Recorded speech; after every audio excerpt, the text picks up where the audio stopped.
Bonjour et bienvenue dans ce point bourse du 7 mars 2024. Alors, on va parler des chiffres qui sont tombés notamment en Chine, de la réunion de la BCE avec Christine Lagarde et puis des actions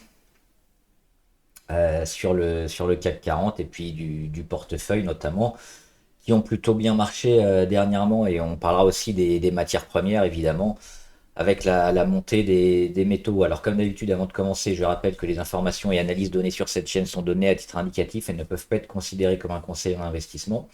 L'investissement en bourse est risqué et vous êtes responsable de tous les investissements que vous faites. Alors on va commencer par ce petit tableau, ce petit graphique. C'est quoi? C'est les importations en Chine, en interannuel.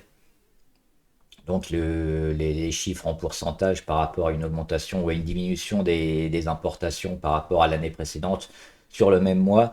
Et on voit qu'on a enfin sur la Chine ce qu'on sentait venir depuis deux mois environ, un retour de la Chine après des plus bas passés fin 2023. On retrouve un peu de croissance. Ça va mettre encore du temps, mais on a des chiffres qui sont super encourageants.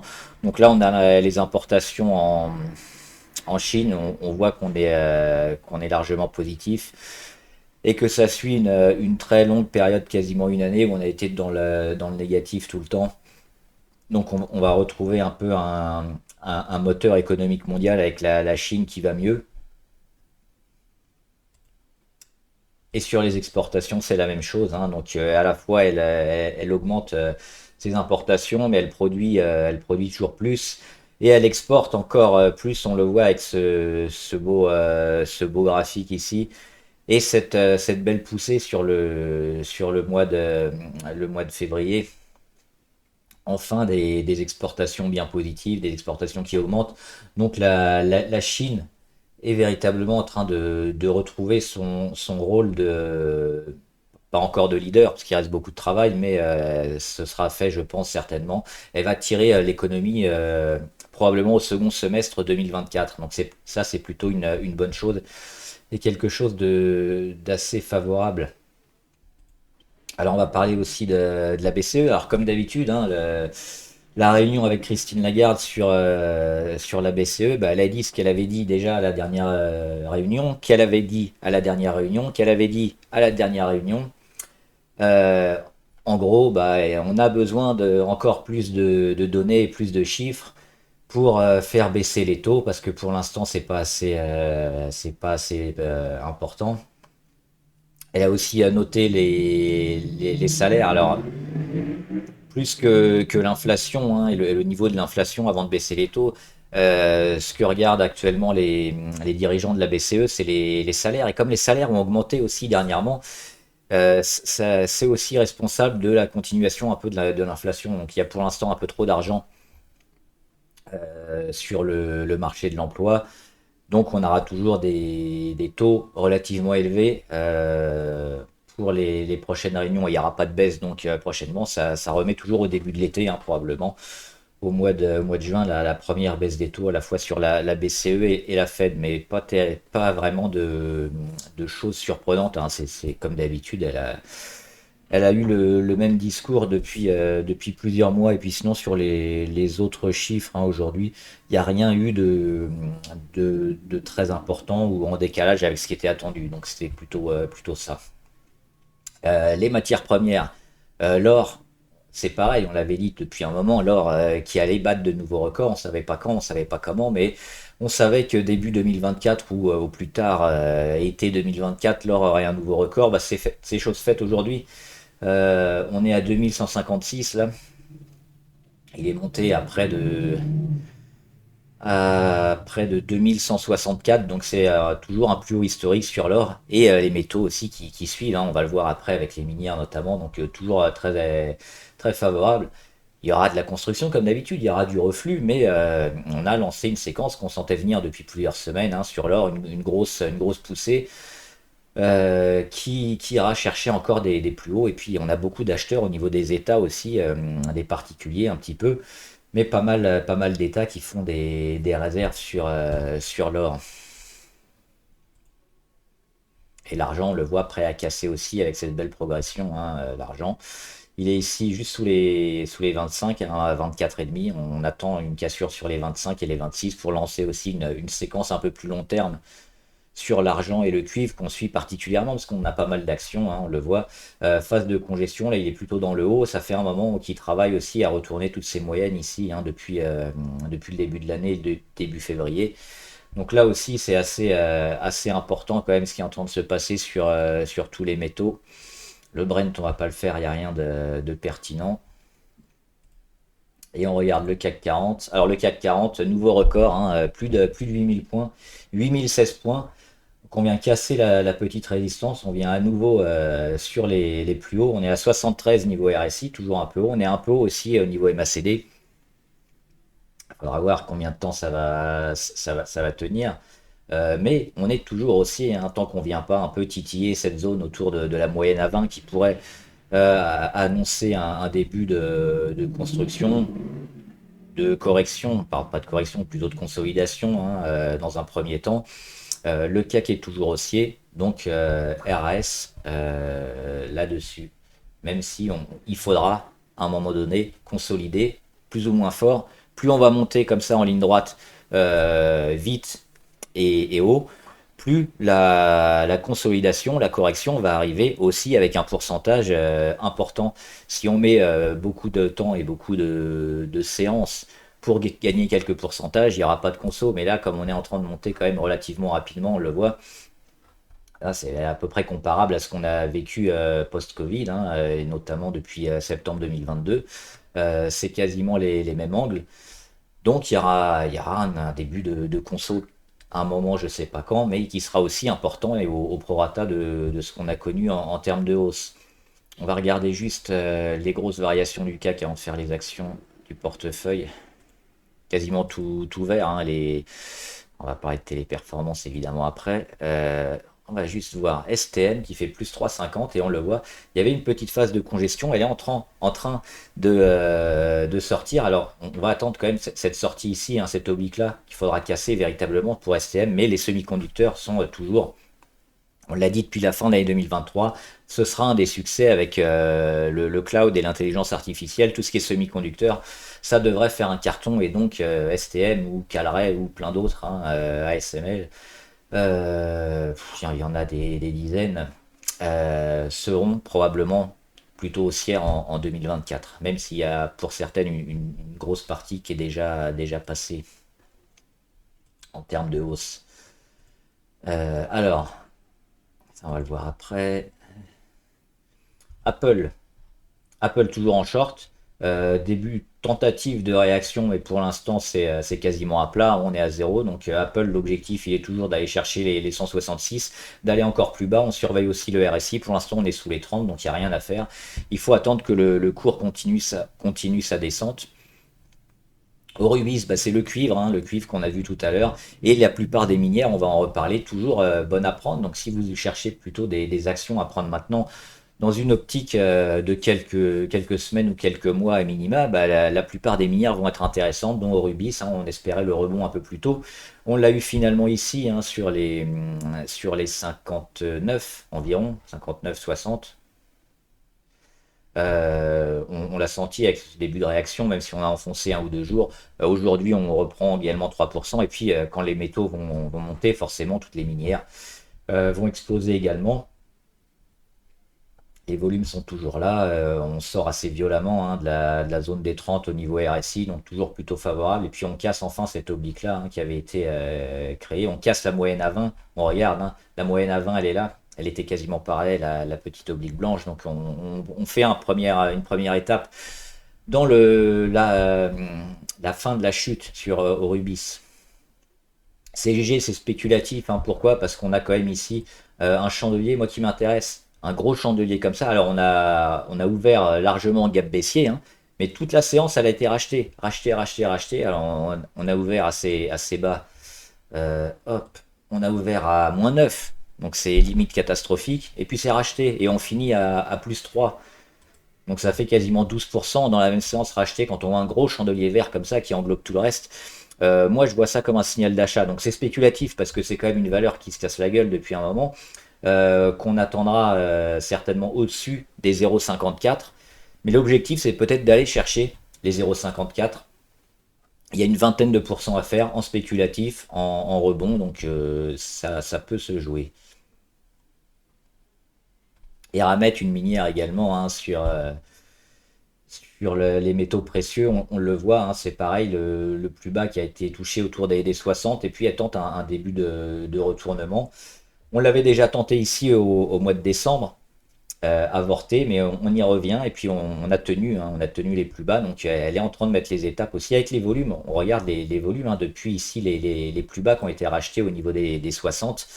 Ça commence à se placer sur Eramet et toutes les minières, donc favorable aussi hein, sur cette valeur.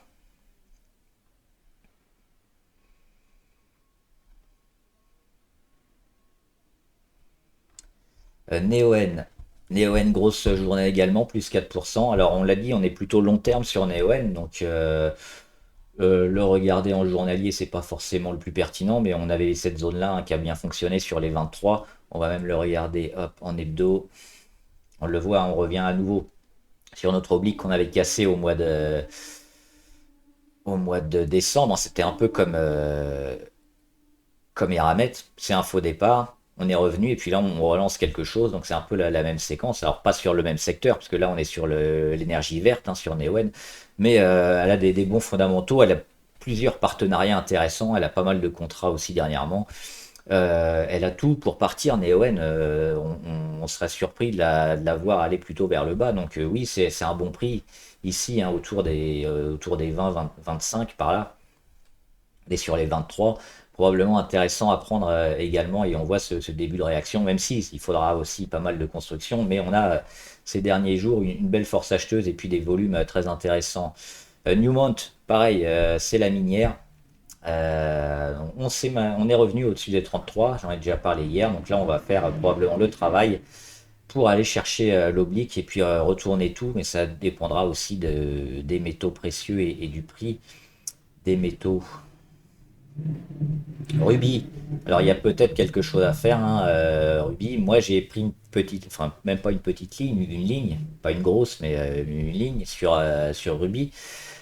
Parce qu'il y a les résultats tout à l'heure, parce que graphiquement, hein, on le voit, c'est plutôt super intéressant, on a du retournement. Alors, le petit problème, c'est qu'on est ici sur résistance, c'est la même du mois de juin, mais dernièrement, c'est acheté largement, c'est plutôt favorable, on n'est même pas en surachat encore.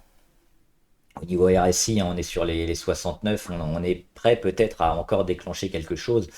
Alors c'est un petit risque comme ça de jouer avant les résultats, mais ça peut être payant et puis ça peut continuer fortement. S'il y a une sanction, on verra jusqu'où elle va, mais le titre restera toujours plutôt intéressant. Tant qu'on tient les 24, même les 22,8, hein, les 22,8 où il y a encore les grosses moyennes qui sont en dessous. Donc ça me semble toujours plutôt favorable sur Ruby Seb qui fait encore une grosse journée. Oubliez les 4 millions hein, de Peugeot Invest qui s'est désinvesti justement de Seb. Seb qui est très investi également en Chine. Un gros marché pour Seb, hein, on ne le sait pas forcément, mais ils ont de très grosses ventes sur le marché chinois. Et avec la Chine, on l'a vu, hein, qui est en train de repartir, bah, ça va aider Seb forcément qui va faire encore certainement une belle année 2024, parce qu'elle a une marge de progression sur le territoire chinois qui est assez énorme par rapport à ce qu'ils font en Europe en termes de vente d'électroménagers. Donc oui, Seb, alors moi ça fait un moment que j'ai, enfin un moment non, c'est récemment, je suis rentré quand, au mois de février je crois, par là, sur Seb, mais j'attends la grosse poussée qui devrait avoir lieu hein, sur l'entreprise. À Sartorius, bah, j'en ai parlé hier ou avant-hier, ou les deux, je sais pas. J'étais rentré récemment et on le voit aujourd'hui, encore une grosse journée, plus 4%. On le voyait bien ici avec ce biseau, hein, puis cette résistance qu'on est en train de casser. Il faudra la confirmer demain, mais c'est plutôt super favorable, hein, les 263. Donc on a ici un signal qui sera confirmé demain si on se maintient au-dessus sur Sartorius. Donc pareil, hein, une belle valeur à acheter si vous ne l'avez pas encore en portefeuille. Téléperformance, alors oui, le problème c'est qu'il y a ces concurrents directs investi dans l'intelligence artificielle et qui bénéficie d'un travail fait par l'IA qui d'habitude était fait par des êtres humains, donc il fallait payer assez cher, et ils font quasiment le même travail avec le même taux de satisfaction. Et il n'y a pas à les payer, donc forcément c'est une économie assez monstrueuse de la part du concurrent de Téléperformance, dont j'ai oublié le nom. Mais pour Téléperformance, du coup, ça leur fait un coup. Donc, qu'est-ce qu'il faudrait pour qu'ils reviennent? Bah, c'est qu'ils annoncent eux aussi que les solutions IA qu'ils ont mis en place leur fassent gagner de l'argent et des économies. Parce que pour l'instant, on ne l'a pas encore ce communiqué. On est toujours inquiet parce que on avait la possibilité ici de repartir et puis on a cassé, hein. On a eu des mauvaises nouvelles. Donc, sous les 132, il n'y a rien à faire sur Téléperformance. C'est trop risqué maintenant. Il faudra attendre des gros chiffres, il faudra attendre des communiqués, il faudra attendre des prévisions supérieures. Parce que là, alors c'est peut-être survendu, mais ça peut toujours être vendu encore pendant un moment. Donc, on pourra peut-être jouer les rebonds techniques comme ça, hein, en intraday éventuellement, parce que là, on est quand même assez bas, on est à 15 au niveau RSI. Et c'est peut-être pas terminé, mais dans une optique moyen-long terme, il faut attendre quand même que l'entreprise réagisse à ce qui s'est passé sur l'IA et donc aux concurrents qui prennent un peu plus de poids en économisant sur les salaires. Uranium Royalty, c'est pareil, hein. On a toujours cette résistance à 2,73 qui est un peu pénible, qu'on n'arrête pas de toucher, mais on est également racheté en permanence sur la moyenne à 200. Ici, c'est les petits pointillés roses. On a cette phase un peu de congestion, hein. Le titre hésite entre les deux. Moi, ce que je vois aussi, c'est le RSI, l'oblique RSI qui a été cassé depuis quelques jours. La MACD, bah, inversion de tendance aujourd'hui, on n'a plus d'histo rouge, on devrait avoir les histo verts demain pour casser la résistance et puis relancer. Relancer quoi? Une tendance qui est haussière depuis déjà l'été dernier, avec le retournement qui s'est acté l'été dernier. Donc on a été chercher les plus hauts, on consolide gentiment, là on est à la fin d'une consolidation. Il n'y a pas de raison que le titre ne reparte pas et ne continue pas sa tendance de fond qui est haussière. Donc on a déjà eu une période de hausse, une conso, ou deux, hein, ça dépend comme on voit cette période ici entre septembre 2023 et janvier 2024. Une deuxième poussée très forte, avec une conso aussi très forte, mais on revient sur la zone pivot, hein, qui doit faire rebondir le titre. Donc c'est plutôt aussi favorable à acheter Valourec. Et là encore une fois, échec. Alors ça ne veut pas dire que demain ou après-demain elle va pas réussir à passer, peut-être qu'elle va le faire, mais on le voit, on a encore méché. Ça fait 2 jours qu'on mèche et on n'arrive pas à passer cette zone, hop, cette zone des 14,53 qui fait obstacle depuis le mois de février 2021. 22, 23, 24, ça fait 3 ans. 3 ans qu'on vient à chaque fois et dès qu'on est ici sur les 14,5, bah ça repart. Donc il faudra le casser. Mais tant que c'est pas cassé, bah on est probablement tributaire d'encore des corrections. Mais par contre, le jour où ça vient à casser, bah, peut-être signal d'achat, peut-être se placer, hein, mais pour l'instant, on va zoomer, hein, non, à chaque fois, on est en échec dessus, donc il faut attendre. Et voilà, et donc on va faire les valeurs abonnées. ALD, alors je crois que c'est le leasing automobile. Pas mal parce que on a fait quoi? On a fait la première étape. La première étape qui consiste à peut-être stopper la chute, c'est-à-dire rebondir ici sur un support. C'était les 5,40 et à le confirmer en allant chercher la résistance au-dessus. C'est celle-là, c'est les 6,19. Hop, les 6,19, ils sont verts depuis aujourd'hui. Il faut le confirmer demain. Si demain on commence à être dessus, ça veut dire quoi? Ça veut dire que la chute est probablement terminée. Ça va mettre encore du temps, hein, en construction, peut-être revenir sur support, etc. Mais beaucoup de temps, on aura certainement sur ALD cette zone-là des 7, hein, à repasser pour commencer à redevenir un peu positif. Et puis pas mal de travail entre les deux. Et cette oblique ici à casser, donc peut-être ici, hein. On a une belle zone de convergence ici au début avril, ou courant du mois d'avril, pour peut-être avoir la confirmation du renouveau d'ALD Alphen. Moi, je suis toujours dessus. J'aime bien parce qu'on est sorti, hein, d'une grande période comme ça de baisse avec cet oblique rouge cassé, le travail sur la moyenne à 200. Alors, on est revenu sur l'oblique rouge, mais on n'est pas redescendu dedans, on n'a pas réintégré la figure. Pour l'instant, c'est tenu, cette oblique. Donc le scénario il tient pour le moment, on est toujours positif pour aller chercher le retournement long terme sûr que si elle descend sur les 40 ou les 39, ce sera un peu inquiétant. Mais là, sur les 48, on surveille aussi l'oblique RSI, hein. Elle est en train de faire le travail, d'accumuler éventuellement, et puis elle pourrait repartir. Mais pour l'instant, il n'y a pas de raison de quitter le plan qui nous a fait rentrer ici sur cassure de ce très long, très grand canal baissier. Dada Nexus, bah, la Chine qui va beaucoup mieux. Ça va peut-être aider Dada Nexus, mais alors oui, leur problème c'était des problèmes de compta, hein. Alors je sais pas s'ils savent pas compter ou s'ils ont essayé un peu de tricher dans leur compte, mais ça avait été sanctionné ici avec ce gap. Il y aura probablement des enquêtes, peut-être des amendes, on verra. Donc ça, c'est pas terrible. Et ça venait déjà dans une période où le titre était baissier. Donc voilà, c'est moyen. On avait tenté ici le support, hein, le rebond sur les trois. Malheureusement, l'annonce sur les problèmes de compte ont un peu plombé les Dada Nexus. Et malgré les gros volumes, hein, d'hier, on est toujours sous les 3, donc moi j'attends de revoir le titre au-dessus des 3. Et au-dessus des 3, peut-être que je m'y réintéresserai, mais pour l'instant c'est un peu tôt et un peu risqué. Diageo, c'est pas terrible, hein, ça fait que descendre. Et puis on a cette zone là des 154 qui avait été travaillée à la fin d'année dernière et qu'on a cassé. Et là on est revenu dessus sur les 154, échec pour l'instant, donc c'est pareil, c'est une zone sur laquelle il faudra revenir au-dessus, ou peut-être acheter le support des 130, hein. Il y a un gap sur les 130 qui n'a pas été comblé. Donc éventuellement, on rachète le support si on voit un rebond et on pourra jouer dans un premier temps le court terme dessus. Et peut-être mieux si on arrive après à tout casser. Eiffage, elle est un peu comme Vinci, Eiffage, plutôt bien, hein. Alors, si on veut investir pour le moyen long terme, ça peut être intéressant d'investir régulièrement dessus. Sinon, on a les zones d'achat, mais elles sont déjà passées. On le voit ici avec cette zone-là de gap. On a eu quelques faux départs, mais on n'a jamais tenu l'oblique, franchement. Et on l'a eu ici, le beau signal d'achat avec le gap haussier, et puis la confirmation le lendemain. Donc là, on avait une belle zone d'achat sur les 90. Ensuite, on a le travail au-dessus de la moyenne à 200 ici. Tout ça, c'est une période d'accumulation sur laquelle on peut acheter. Et puis le chandelier du 29 février, pareil, hein, qui signale la cassure à la hausse. Ça aussi, on peut acheter. Maintenant, on est sur résistance. On va voir si elle va faire échec, comme c'était le cas à l'été 2023, ou si elle va réussir à la passer.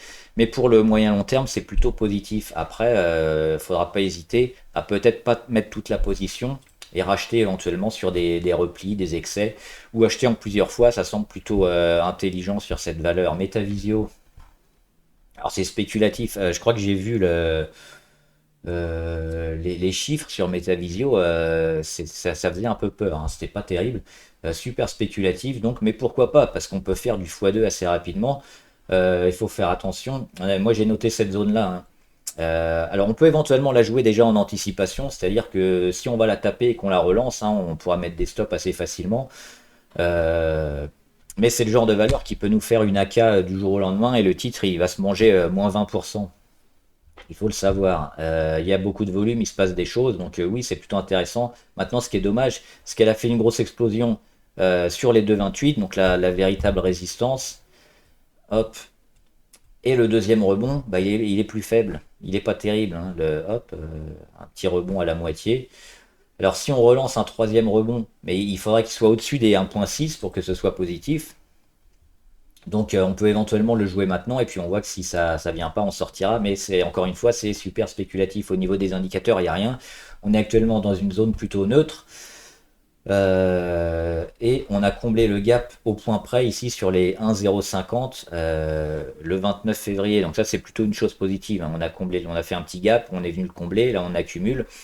C'est spéculatif, on peut jouer une toute petite ligne dessus pour aller chercher les 2 et les 2,2. Encore une fois, Palantir. Alors super, hein, Palantir, c'est monumental ce qu'elle est en train de faire depuis quelques mois. On le voit ici avec cette belle zone de retournement, hein, au mois d'avril ou été 2023. La grosse résistance sur les 20 qui a fini par lâcher. Les phases de conso qui sont rachetées. Là, elle est un peu en train de partir en torche. Et puis, on va éviter d'investir parce qu'on est assez haut niveau MACD. Et puis, j'ai regardé le PER, sauf si je me suis trompé. Le PER, il est à 275. C'est énorme. C'est monstrueux. C'est survalorisé. Alors, on peut toujours avoir une action survalorisée qui continue à être survalorisée, hein. Mais là, ça commence à faire beaucoup. Alors, si on est dessus, c'est parfait. Pour rentrer, c'est un peu du suicide maintenant. On arrive éventuellement à cette zone à 29-20 qui risque de faire obstacle et une prise de bénéfice. Par contre, revenir sur les 20, il y aura toujours un PER assez monstrueux, hein, mais peut-être attendre un retour sur les 20 qui soit acheté. Elle est quand même un peu survalorisée cette valeur. Et oui, et dernièrement, oui, c'est pour ça, c'est parce que ces dernières années, elle était toujours en négatif et que durant l'année 2023, elle a enfin dégagé du bénéfice. Donc ça, c'est intéressant hein, quand on suit souvent les valeurs et qu'on voit les pertes hein, s'amenuiser. Et enfin, une année où on sort un résultat net positif, souvent c'est acheté ou c'est acheté juste avant ou juste après. Et ça a été le cas pour l'année 2023 sur Palantir, donc on le voit, hein, il y a beaucoup à faire. C'est le cas aussi sur Tesla. Hein. Tesla, les premières années, ils ont perdu beaucoup d'argent, c'était leur modèle économique, et puis ils ont commencé à avoir une marge importante et à exploser. Ce genre de fondamentaux qu'on peut chercher aussi en bourse qui est plutôt intéressant pour les gros retournements comme ça. Pernod Ricard, moi je trouve que c'est trop tôt. J'avais mis hein, cette zone ici qui arrive entre le mois de mai et le mois de juillet. Ce sera probablement cette zone-là hein, avec l'oblique aussi à tester et puis les 164 à recasser vers le haut. Parce que pour le moment on est dans de la construction et puis on peut encore aller un peu plus bas. Il y a eu une petite réaction, mais on le voit, hein, le gap, on va peut-être aller le combler, le gap sur les 145. Donc, Pernod Ricard, euh, on a peut-être été un peu dans l'excès aussi hein, sur Pernod Ricard, mais on va pas remonter tout ça d'un coup. Parce que déjà, l'avertissement sur résultat qui a eu lieu ici au mois d'août, il a succédé à une période de consolidation assez forte où on a perdu 10%. Et après, on continue. Donc, il n'y avait déjà pas de tendance favorable. Donc, il faut du temps. Il faut être patient. Et puis, c'est mieux d'investir sur les bons moments. C'est-à-dire quand on a des séquences relativement fortes et intéressantes. Parce que si on investit ici, bah, c'est comme si on investissait, je sais pas, au 29 novembre. Il s'est passé 4 mois. On n'a rien fait. Alors, on espère toujours hein, acheter une action et qu'elle monte rapidement. Des fois oui, des fois non, mais là on n'a quand même pas véritablement d'indice pour voir une séquence haussière. Donc c'est pour ça qu'on attend plutôt des cassures de zones importantes, des signaux importants qui nous font dire que maintenant il y a du monde qui va rentrer et que ça va lancer quelque chose de fort. Sinon, on va attendre comme ça pendant des semaines, des mois, il va rien se passer. SSE Horn, alors je crois que c'est les panneaux photovoltaïques. J'ai fait ces petits graphes avec les plus hauts et les plus bas, le cours qui est entre les deux, qui est racheté sur plus bas, et là on le voit, il y a eu encore une réaction sur les plus bas, donc c'est plutôt intéressant, hein. On est assez proche des plus bas qui ont été rachetés dernièrement. Au niveau des indicateurs, on a déjà eu l'inversion de tendance, on revient bientôt sur la ligne des zéros, il y a pas mal de marge encore à venir. J'ai pas regardé les fondamentaux, mais c'est plutôt intéressant ici ouais, d'investir sur cette zone-là. Hein. Et puis d'aller jouer la suite. Donc à vérifier avec les résultats, les fondamentaux, mais plutôt favorable également sur cette valeur. Et enfin, Tidewater, bah, elle a explosé là récemment. Hein. C'est dommage de ne pas l'avoir vu un peu plus tôt. Mais ça suit quand même une progression assez impressionnante hein, depuis 2022. Regardez, gagné 549%. Donc c'est vraiment des pourcentages énormes. Et puis cette petite phase ici entre les deux obliques blanches hein, de congestion très rapide, duquel on est sorti, hop, ici le 1er mars, très fort. Derrière, qu'est-ce qu'elle fait? On va revenir un peu à la moyenne. Peut-être on est déjà quasiment revenu sur les 76. Donc dans une optique plutôt moyen terme, oui, ça peut s'acheter. À court terme, bah, c'est pareil, hein, on a les indicateurs un peu hauts, donc si on est court terme, on évite d'acheter maintenant avec une MACD assez haute et puis un RSI, on était déjà en surachat, on n'en est pas loin encore à 64. Donc plutôt attendre la fin de conso, mais oui, on est plutôt favorable quand on voit ce genre de graphe. C'est assez fort pour ce qui va suivre, donc positif. Voilà, j'espère que la vidéo vous a aidé. N'hésitez pas à me dire ce que vous en pensez, les valeurs que vous voulez qu'on analyse et votre avis sur la bourse, l'économie en général. On en discutera. Bon trade, à plus!